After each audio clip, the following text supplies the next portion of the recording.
guys. So welcome to our top 5 most disappointing movies of 2022. I was going to call it top 5 worst. I mean, you could technically call it that, but Worst, I think more, letdowns. yeah, more accurate is just disappointing. And so do you want to start out with number 5? Yeah, there's a 5 was definitely, there's a few that I was going back and forth between, but 5 I ended up going with, and this, I would say number 5 and 4, I actually really enjoyed the movies overall, so it's not like they're bad. But number 5 is actually Doctor Strange in the Multiverse of Madness, and it's really just because of the ending. If they could have stuck the landing for this would be nowhere near this list. But with what they did at the end was just so frustrating because it's set up for an absolutely epic conclusion. And there's spoilers in this, right? Yeah. If they would have had Doctor Strange fight Scarlet Witch at the end, have a one-on-one battle, and I'm not saying wanted to die, but just have those two fight, that'd have been so cool. But for them to give the winning decision to a character that we just met, that I wasn't really invested in, just really did not nail the ending like it should have.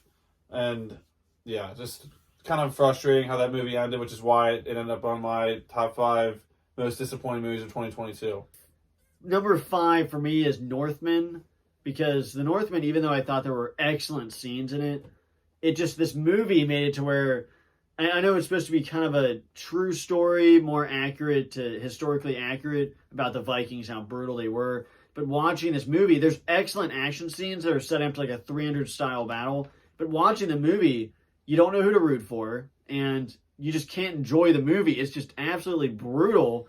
You think you know where the good guys are, then they start burning women and children in a house, and you're like, okay, I don't know what, this is just like, I don't know what's happening here. And you wish there was someone to root for. There really isn't. So there's excellent action, an excellent main character, and it sets up for great things. But it was so disappointing. They could have had an excellent movie here with giant battles, and that's what I was expecting. And from what the movie set up, and it didn't do it. So Northman takes the number 5 spot on my list.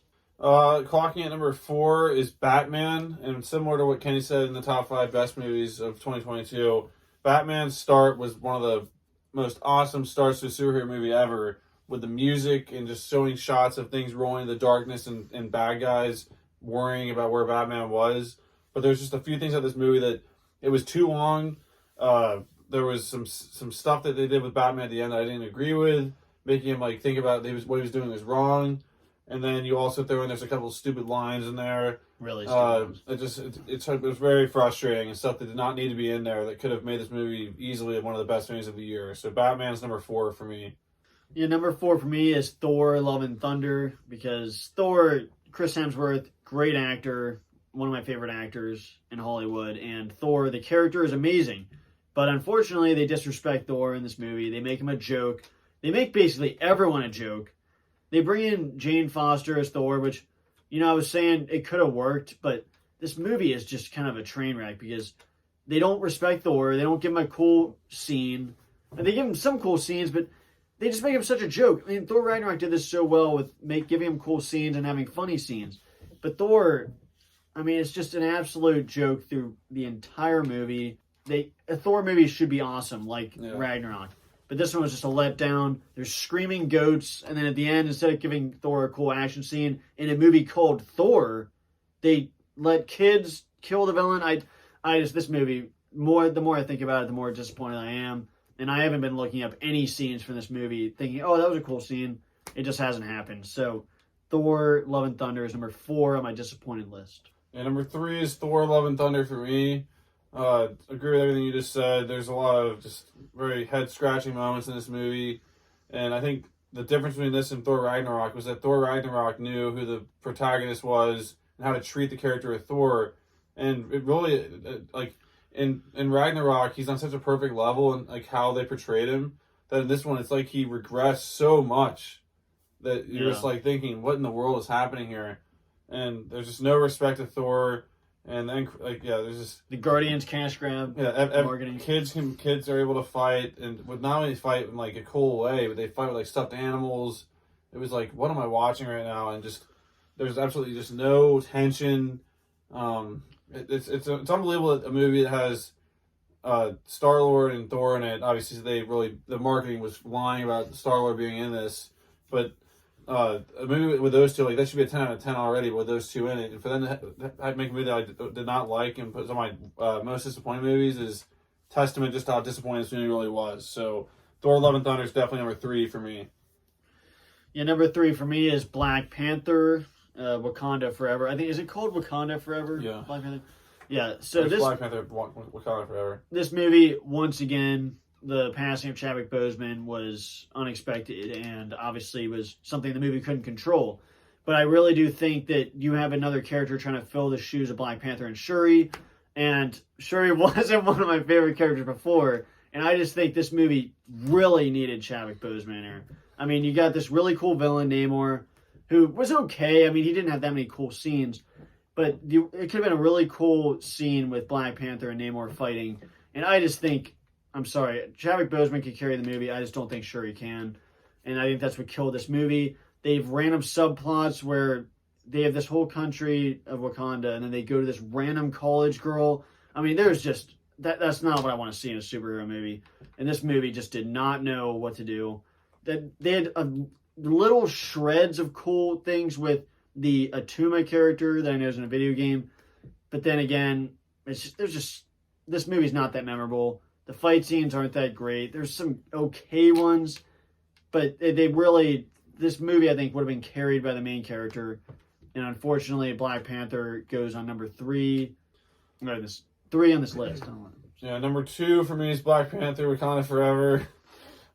This one, like you just said, obviously was very much missing Chadwick Boseman. He obviously, with him in this movie, would have been a totally different movie. And he is obviously a character that you can make a movie around. And this whole entire movie is it's lacking a main character that you can get behind and can carry a movie. And I mean, I think Shuri did a good job in the movie as far as like, she was the only character I really kind of like cared about in some ways. I wouldn't say she should be Black Panther, but she was probably one of the best parts of the movie. And it's just like, yeah, there were scenes that happened. You're just like wondering why did this just happen? They're killing innocent people for no reason at all, and this glossing over killing police officers. Yeah. And then you just have, there's too many things in this movie. It was too long. It was way too long. There were some cool things about it, but just overall was not a very good movie, and it needed the real Black Panther, Chadwick Boseman to be there. This movie definitely needed Chadwick Boseman in the movie, and it was just kind of fell flat for me overall. Some of the character decisions, like the mom in this movie, in the world of this movie in the MCU, she had lost her husband, she had lost her son now, and the next day, not even a day later, she lets her daughter go to another country where she knows there's people looking for her. Like, that just seems so unrealistic for her to be like, oh yeah, go ahead, my last person, everyone else is gone. I'm just gonna let you just go on a mission. Like, that didn't need to be happening. And guess what happens? She gets freaking kidnapped. So number 2 for me is definitely Black Panther, Wakanda Forever. Number 2 for me is The Beast, or Beast, whatever it's called. This movie, unfortunately, was really disappointing. And I saw the trailers for this, and then we ended up seeing it at the house. And so it's really hard to disappoint me when I have, like, no expectations. But the decision-making of the characters is so bad that just everything about this movie is so bad, except for Idris Elba is a great actor and does as much as he can. But the kids' decisions are terrible. The kids are annoying the entire time. And unfortunately, like the lion looks deadly, but then is nerfed randomly when he can't get through a freaking window. This movie, it's face-palming decisions by these characters. And the ending was a little cool thing, but this is one of the worst movies as far as like a crazed animal type scenario with a movie.